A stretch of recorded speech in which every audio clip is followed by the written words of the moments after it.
श्री शिवाय नमस्तुभ्यम। हर हर महादेव, जय भोलेनाथ। नमस्कार दोस्तों, स्वागत है आप सभी का आपके अपने चैनल शिव साधना मार्गदर्शन में। बहुत बहुत स्वागत है। भगवान भोलेनाथ की कृपा आपके और आपके समस्त परिवार पर सर्वदा सर्वदा बनी रहे। दोस्तों, आप सभी को महाशिवरात्रि की हार्दिक शुभकामनाएं। दोस्तों, आज की इस वीडियो में मैं बात करूंगी महाशिवरात्रि के दिन आपको शिवलिंग पर ऐसी क्या वस्तुएं चढ़ानी है जिन्हें चढ़ाने मात्र से आपकी सभी मनोकामनाएं शीघ्र ही पूर्ण होती हैं। साथ ही साथ भगवान भोलेनाथ भी शीघ्र प्रसन्न होते हैं। और इसी के साथ जानेंगे कि आज के दिन आपको क्या चीजें खानी है और क्या चीजें नहीं खानी है, क्या चीजें आपको खाने से भगवान भोलेनाथ प्रसन्न होते हैं और क्या चीजें आपको व्रत में खानी बिल्कुल ही वर्जित है, अन्यथा आपका व्रत अखंडित हो जाता है, यानी कि टूट जाता है। आपको ऐसी चीजें खाने से बचना चाहिए। ये समस्त जानकारी आपको इस वीडियो में मैं देने वाली हूँ। तो दोस्तों, आपसे रिक्वेस्ट है कि वीडियो को अंत तक जरूर देखें, अन्यथा आपकी जानकारी अधूरी रह जाएगी। आइए बात कर लेते हैं। उससे पहले आपसे एक रिक्वेस्ट है कि वीडियो आपको अच्छी लगती है तो वीडियो को जरूर लाइक करें और साथ ही चैनल को सब्सक्राइब करें और एक बार अपनी सच्ची श्रद्धा से कमेंट बॉक्स में जरूर लिख दें, हर हर महादेव, जय भोलेनाथ। महाशिवरात्रि फाल्गुन माह के कृष्ण पक्ष की चतुर्थी तिथि को मनाई जाती है। महाशिवरात्रि का पर्व भगवान शिव और माता पार्वती को समर्पित है। इस दिन माता पार्वती और भगवान शिव शादी के बंधन में बंधे थे, इसलिए इस दिन माता पार्वती और भगवान शिव की पूजा अर्चना करने से व्यक्ति को सुख और सौभाग्य का आशीर्वाद प्राप्त होता है। आइए अब जानते हैं महाशिवरात्रि की सही तारीख। पंचांग के अनुसार फाल्गुन मास के कृष्ण पक्ष चतुर्थी तिथि को आरंभ 8 मार्च को रात में 9:57 पर होगा और अगले दिन यानी 9 मार्च को 6:17 पर समाप्त होगा। हालांकि भगवान शिव की पूजा करने का विशेष महत्व प्रदोष काल में होता है, इसलिए 8 मार्च को ही महाशिवरात्रि का पर्व मनाया जाएगा। ऐसी मान्यता है कि माता पार्वती ने भगवान शिव को पाने के लिए कठोर तपस्या की थी और महाशिवरात्रि के दिन माता पार्वती की तपस्या सफल हुई थी। उनका विवाह भगवान शिव के साथ संपन्न हुआ था। महाशिवरात्रि का व्रत महिलाएं अखंड सौभाग्य की प्राप्ति के लिए रखती हैं। महाशिवरात्रि के दिन ब्रह्म मुहूर्त में उठें और भगवान शिव और माता पार्वती को प्रणाम करके पूजा का संकल्प लें। इसके बाद गंगा जल मिलाकर पानी से स्नान करें। इसके बाद कोई नया वस्त्र पहने और फिर सूर्य देव को अर्घ्य दें। इसके बाद पूजा स्थल पर एक चौकी पर लाल वस्त्र बिछाएं और माता पार्वती और भगवान शिव की प्रतिमा स्थापित करें। इसके बाद कच्चे दूध या गंगा जल से आप भगवान शिव का अभिषेक करें।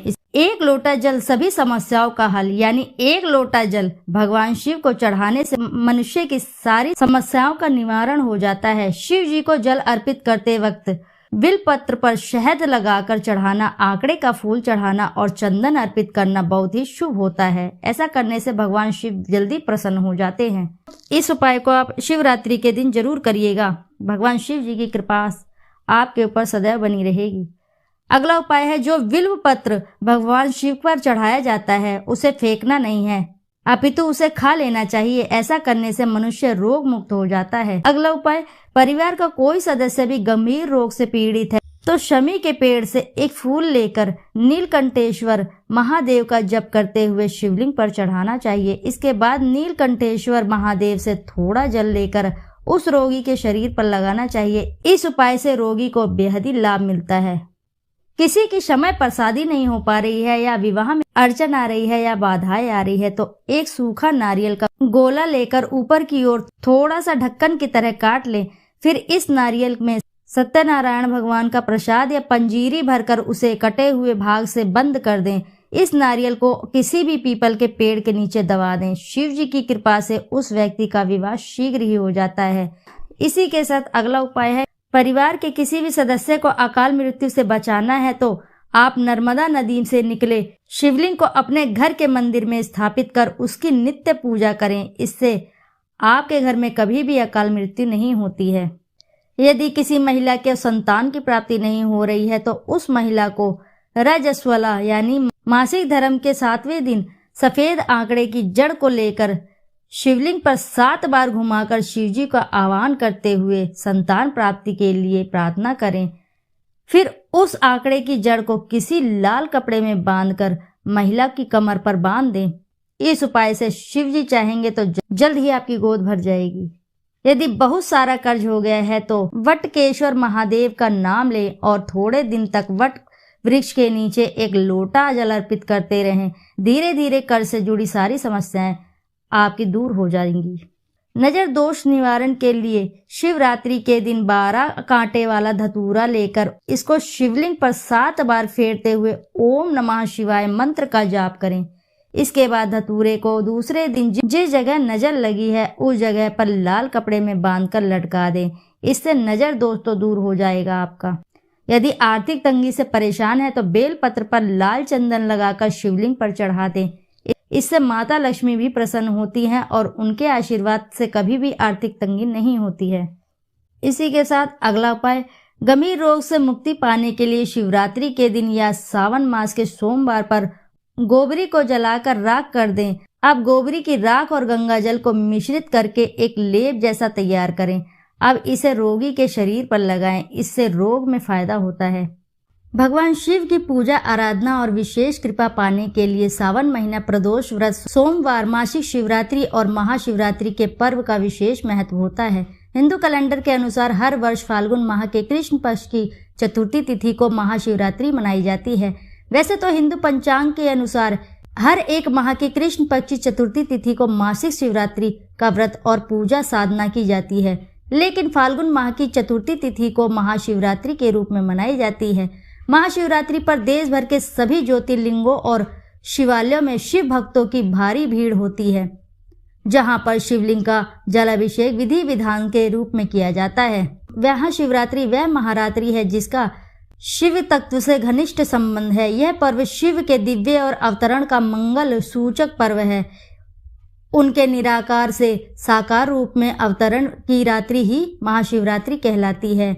वह हमें काम, क्रोध, लोभ, मोह, मत्सर आदि विकारों से मुक्त करके परम सुख, शांति और ऐश्वर्य प्रदान करते हैं।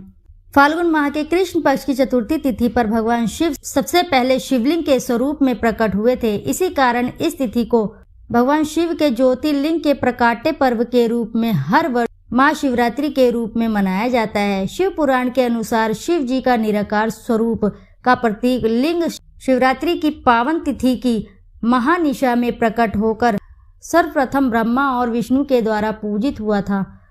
वहीं स्कंद पुराण में कहा गया है कि आकाश स्वयं लिंग है, धरती उसका पीठ या आधार है और सब अनंत शून्य से पैदा हो उसी में लय होने के कारण इसे लिंग कहा गया है। वहीं दूसरी ओर यह बताया जाता है कि महाशिवरात्रि पर भगवान शिव और देवी माँ पार्वती का मिलन हुआ था। फाल्गुन चतुर्थी तिथि पर भगवान शिव ने वैराग्य छोड़कर देवी पार्वती संग विवाह करके गृहस्थ जीवन में प्रवेश किया था। इसी वजह से हर वर्ष फाल्गुन चतुर्थी तिथि को भगवान शिव और माता पार्वती के विवाह की खुशी से महाशिवरात्रि का त्यौहार मनाया जाता है। इस दिन शिव भक्त कई स्थानों पर महाशिवरात्रि पर शिव जी की बारात निकालते हैं। धार्मिक मान्यताओं के अनुसार महाशिवरात्रि पर व्रत और पूजा और जलाभिषेक करने पर वैवाहिक जीवन से जुड़ी तमाम तरह की परेशानियां दूर होती हैं और दाम्पत्य जीवन में सुख समृद्धि आती है। इसके अलावा महाशिवरात्रि के दिन ही सभी 12 ज्योतिर्लिंग प्रकट हुए थे। इस कारण से 12 ज्योतिर्लिंग के प्रकट होने की खुशी में महाशिवरात्रि का त्योहार मनाया जाता है।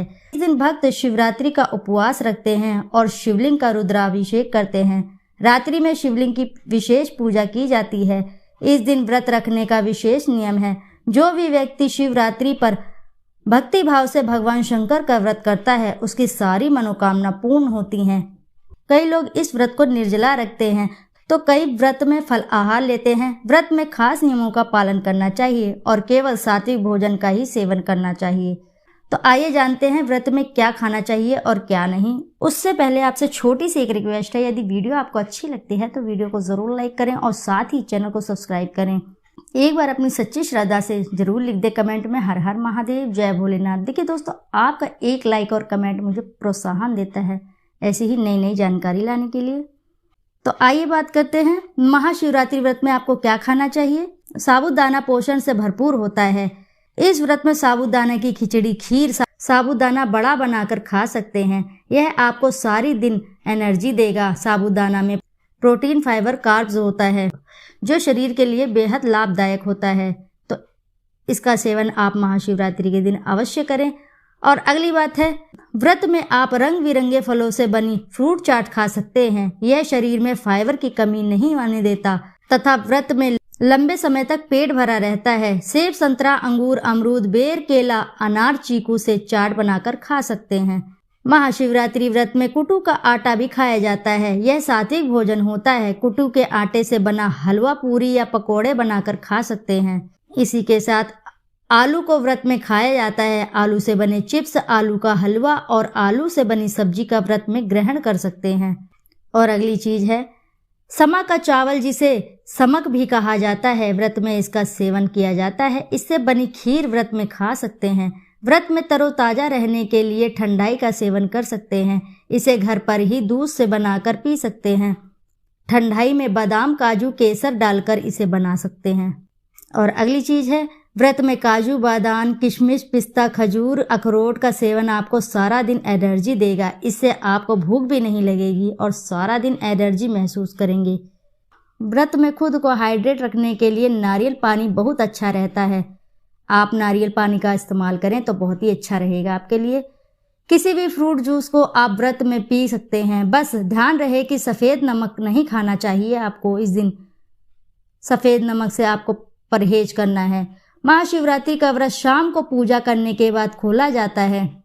इसमें सात्विक भोजन जैसे फल, कुट्टू का आटा, साबूदाना, दूध, खीर खाकर व्रत को खोल सकते हैं।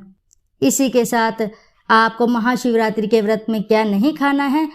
इस व्रत में व्रत रखने वाले व्यक्ति को सफ़ेद नमक का सेवन नहीं करना चाहिए। यह बिल्कुल ही मनाही होती है। इस बात का आप अवश्य ही ध्यान रखें। व्रत वाले दिन प्याज, लहसुन नहीं खाना है। व्रत रखने वाले व्यक्ति को मांस, मदिरा से दूर रहना चाहिए। व्रत वाले दिन तला हुआ मसालेदार खाना नहीं खाना चाहिए। शिवलिंग पर चढ़ा हुआ प्रसाद नहीं खाना चाहिए। व्रत में किसी का जूठा नहीं खाना चाहिए। और व्रत में हमेशा याद रखें कि डब्बे बंद जूस का आप बिल्कुल भी प्रयोग ना करें। इससे भी आपको परहेज करना चाहिए। तो ये थी वे वस्तुएं जिन्हें आपको महाशिवरात्रि के दिन खानी है। तो दोस्तों, आशा है कि जानकारी से आपको लाभ अवश्य ही प्राप्त होगा। यदि जानकारी आपको अच्छी लगी है तो वीडियो को ज़रूर लाइक करें और साथ ही चैनल को सब्सक्राइब करें। और एक बार अपनी सच्ची श्रद्धा से कमेंट बॉक्स में ज़रूर लिख दें, हर हर महादेव, जय भोलेनाथ। फिर मिलते हैं आपसे ऐसी ही किसी नई जानकारी के साथ। जब तक के लिए नमस्कार।